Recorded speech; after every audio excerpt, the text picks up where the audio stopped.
Bienvenidos a Mentes Médicas, yo soy Juliana Parisi y en este video hablaremos de las características del pulso arterial de manera fácil, clara y concisa. Así que comencemos.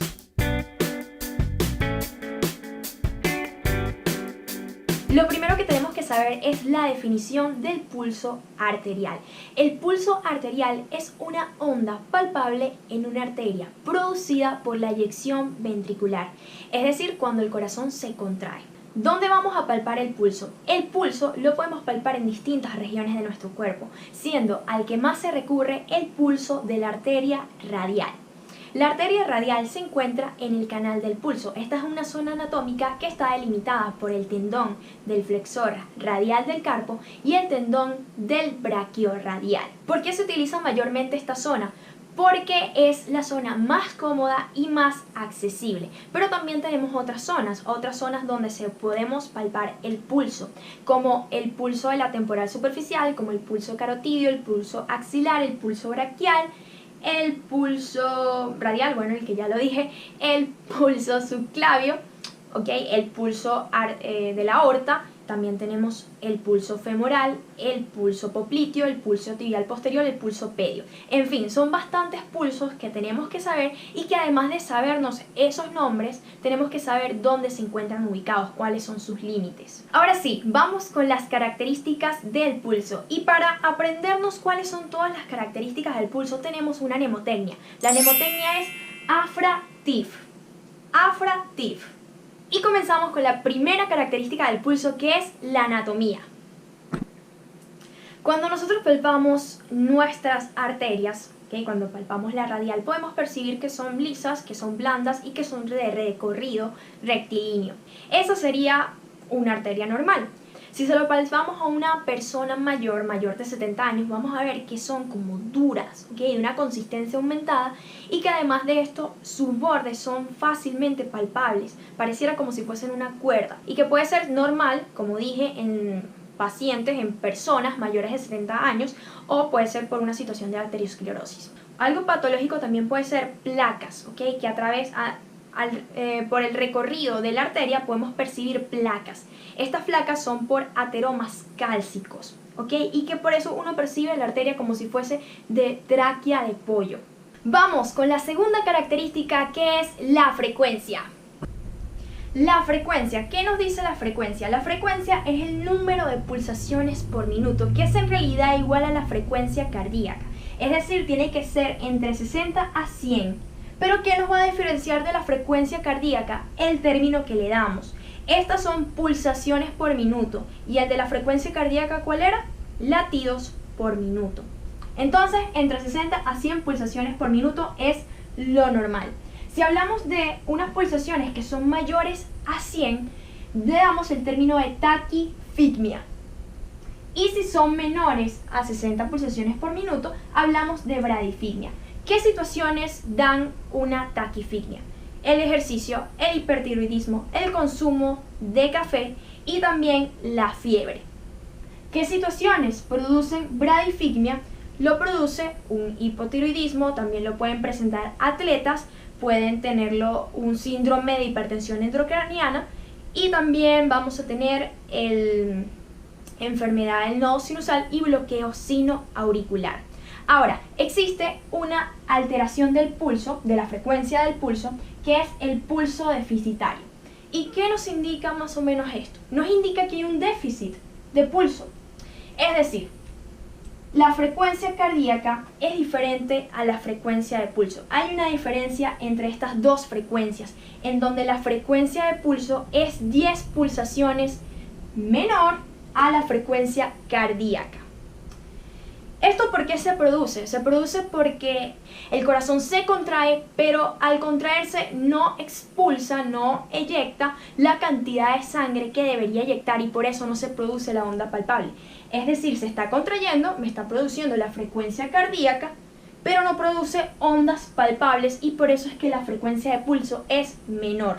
Característico del pulso deficitario es la fibrilación auricular. Y nos vamos con la tercera característica, que es la regularidad o el ritmo. Ritmo y regularidad. ¿Qué tenemos que observar ahí? Vamos a observar que los espacios entre las ondas, es decir, este y este, deben ser iguales entre sí para que el pulso sea regular y para que el pulso sea normal. Los intervalos entre las ondas deben ser iguales. Estos intervalos se les llama también espacios diastólicos. Ahí es cuando ocurre la diástole. Y que si ellos se afectan, va a haber una diástole que está distinta, por ende me va a producir un volumen sistólico distinto y a su vez me va a producir una amplitud de la onda distinta. Ya les voy a explicar más o menos qué es eso. Entre los pulsos irregulares tenemos al pulso bigeminado y al trigeminado, y que ellos ocurren por una fibrilación auricular o por una extrasístole. ¿Qué es una extrasístole? Una extrasístole es cuando viene un latido antes de la cuenta. ¿Ok? Entonces, ya sabiendo eso, podemos describir el pulso bigeminado. El pulso bigeminado es cuando a un latido normal le sigue una extrasístole. Un latido normal le sigue a una extrasístole. ¿Y por qué esta onda es de menor amplitud? Resulta que en el corazón se está produciendo el ciclo cardíaco y que cuando él está en la diástole es cuando los ventrículos se están llenando.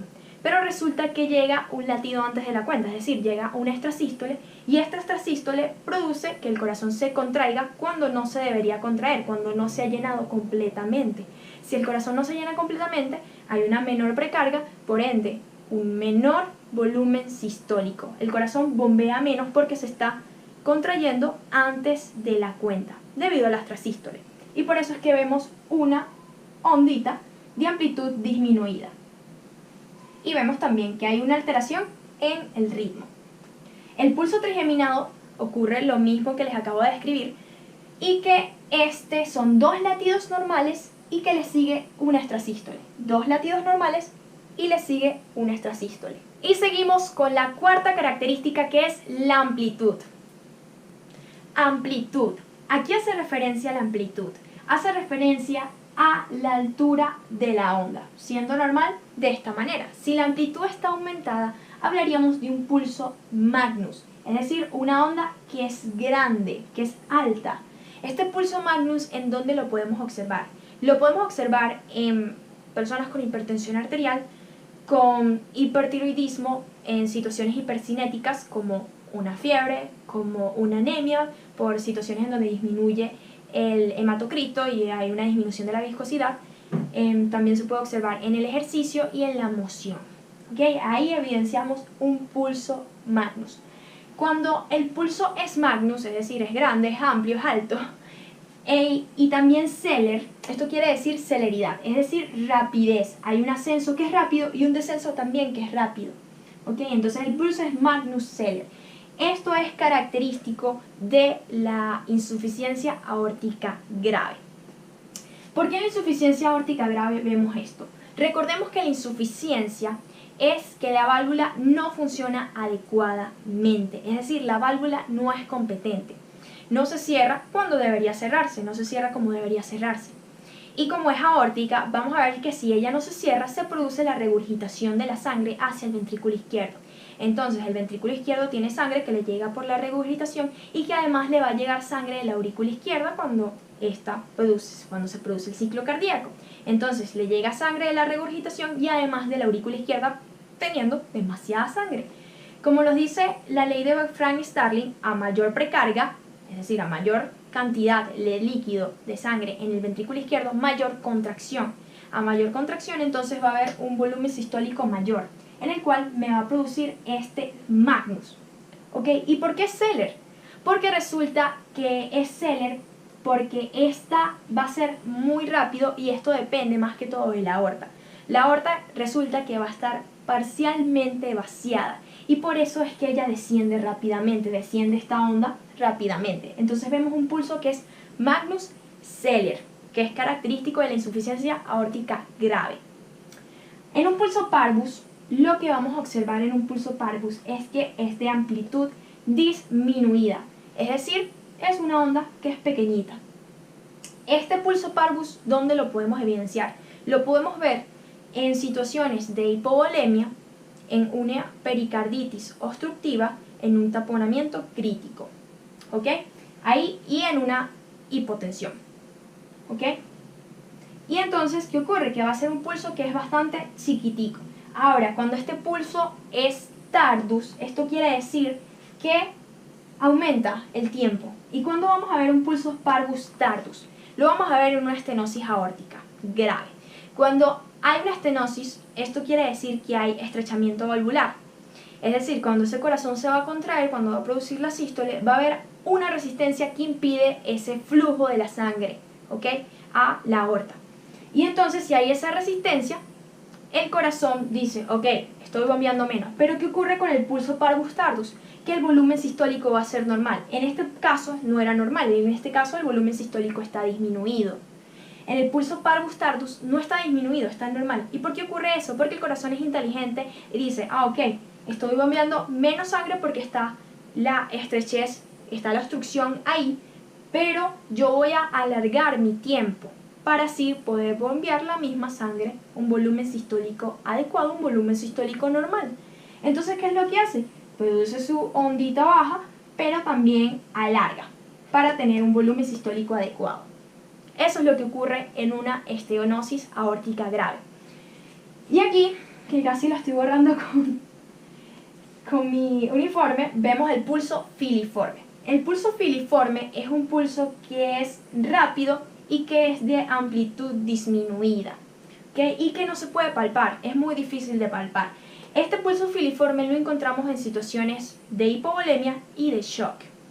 Y seguimos con la tensión de la arteria.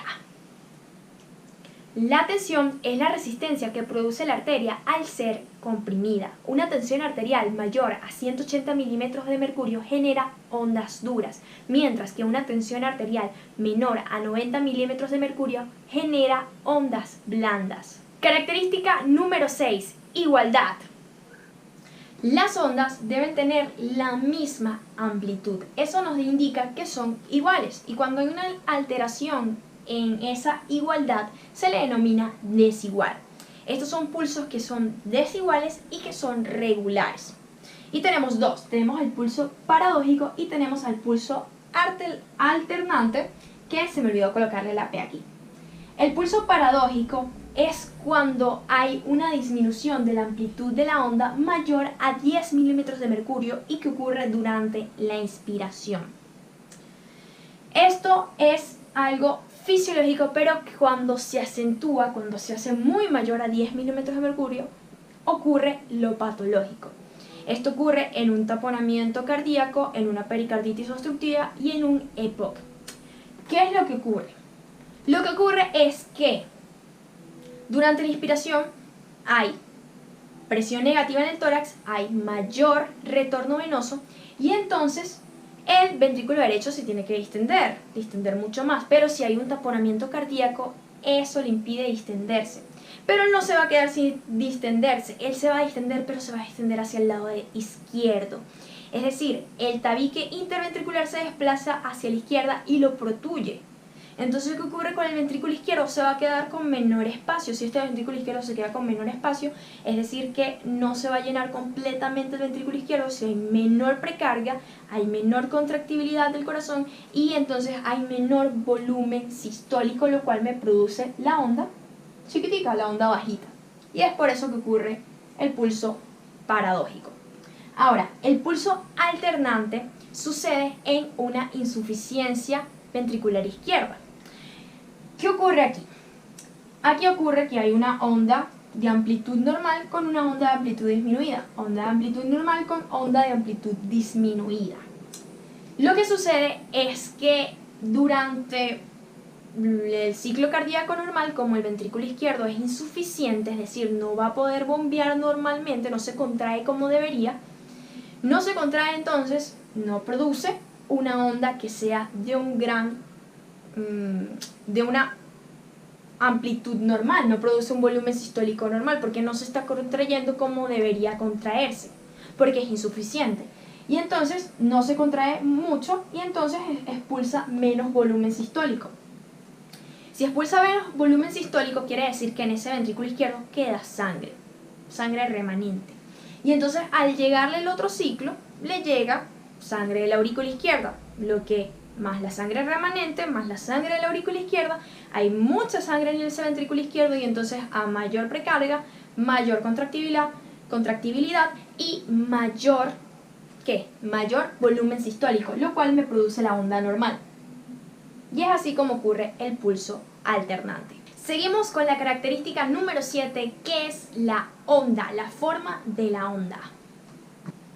Aquí vamos a evaluar la forma del pulso. Este es un pulso normal y este es el pulso Bisferian, que es patológico.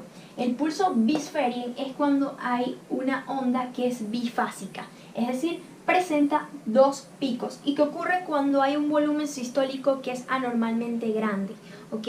Va a ocurrir en una insuficiencia aórtica grave, el pulso Bisferian. El pulso en iglesia de campana, ¿ok? Vemos que él asciende normal, pero que luego a su mitad disminuye, ¿ok? Está como partido y luego al tercio inferior también disminuye. Y esto ocurre en miocardiopatías hipertróficas obstructivas. Un pulso dícroto es por la acentuación de la onda dícrota. La onda dícrota es fisiológica, es normal. Es cuando ocurre el cierre de la válvula aórtica. ¿En qué patologías podemos ver un pulso dícroto? Lo podemos ver en estados febriles, como una neumonía, como una gripe y como una fiebre tifoidea. Y seguimos con la última característica, que es la simetría de la onda del pulso. Los pulsos simétricos se refieren a que los pulsos son iguales entre sí. Es decir, mi pulso radial izquierdo debe ser igual a mi pulso radial derecho. Y que si no lo son, se les denomina pulsos asimétricos o diferentes, en donde puede ser por una diferencia en el ritmo o una diferencia en la amplitud. Esto puede observarse cuando hay una obstrucción extrínseca o intrínseca del vaso. También puede ocurrir un pulso asimétrico en coartación aórtica. En coartación aórtica lo que ocurre es que el pulso femoral está disminuido, está débil y está retrasado, a diferencia del pulso braquial. Y listo, ya hemos terminado con el video de pulso arterial. Si les gustó, si les sirvió, por favor dale un me gusta y sobre todo compártelo. Compártelo con alguien que tú sepas que se puede beneficiar de esta información y que de esta manera vamos a sentirnos más motivados para producir videos de mayor calidad. Además de que así vamos a ser más visibles y más gente podrá aprender. Muchas gracias por verlo y nos vemos en el próximo video de mi canal, tu canal Mentes Médicas.